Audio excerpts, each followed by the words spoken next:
chronology of John's prologue comes to an apex in verse 14. In verse 14, the unexpected takes place. In this one verse, the greatest miracle in the Bible occurs. The text says the immortal Word was present with God in the beginning. The immortal Word, who in his very nature is God, became flesh. The immortal Word, who is the very God that created everything seen and unseen, became human. The immortal Word, who holds in his very essence light and life, wrapped himself in human garments. In some miraculous way, the infinitude of the divinity condescended into the finitude of creaturely reality. In some miraculous way, a human body was able to contain the intransitive and transcendent nature of the all-powerful, all-knowing, and all-present God. God, in all his divinity, became man in all his humanity.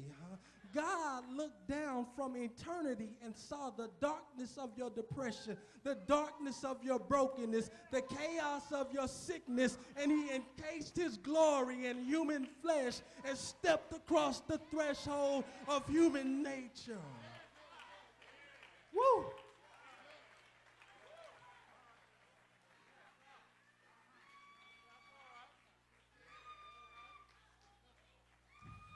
Yeah, that's worth shouting over right there.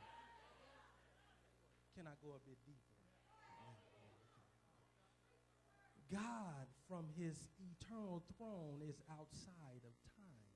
Okay? So when God looks down into the creation, he sees everything at once. So from God's point of view, in eternity, there's no past, present, or future. God sees everything in the unfolding of his will, which plays out for us in a temporal sequence. Let me say that one more time. So God sits up high, and what he sees is everything at once. He sees his whole will, how we started and how we get to our end. He sees it all at once. That's his will. And then that will then unfolds for us in a temporal sequence. So for us, we see what God sees at once over time. Does that make sense? God is outside of time. So even though the incarnation took place at a historical set point in time, from God's perspective, the incarnation had taken place before the creation of the world. Well, y'all just missed that, huh?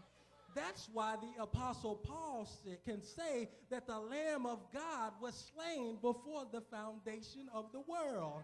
That's why God can tell Jeremiah, before I formed you in the womb, I knew you. God is outside of time, so he sees everything at once.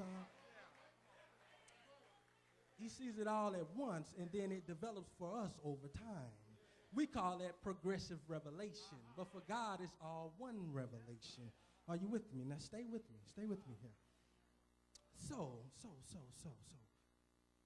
God sees it all at once, and it happens for us over time. So when you were stuck in that situation, when you were dealing with that financial hardship, God saw that from eternity and said, I know my son is going to go through some hardships, so let me step down into the creation and deal with his darkness. I know my daughter is going to be attacked by the powers of darkness, so let me step into the creation and shine forth my light. I know you may be going through some tough times. It seems like darkness is all around, but know that God knew your situation from the beginning of time. God saw your predicament before it came to be. God knew you when you were just a zygote or embryo or fetus in your mom's belly. God knew that you would be here at 180 Blue Hill Avenue on December 11, 2011. And while you were still forming in the womb, God devised a plan to step down from his lofty throne and become flesh to show you and I his glory.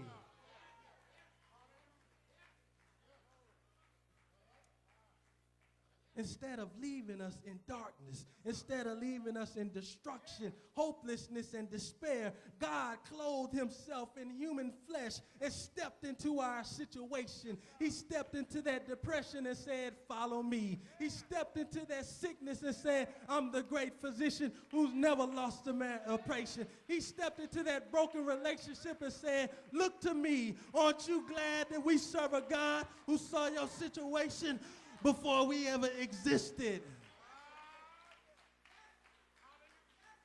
He saw our situation before we ever existed, and he planned within himself to be a comforter to the brokenhearted, a liberator to the bound, sight for the blind, a company to the lonely. If you know that God is a God who will step into your situation, get on your feet and give him a crazy praise. Step into it.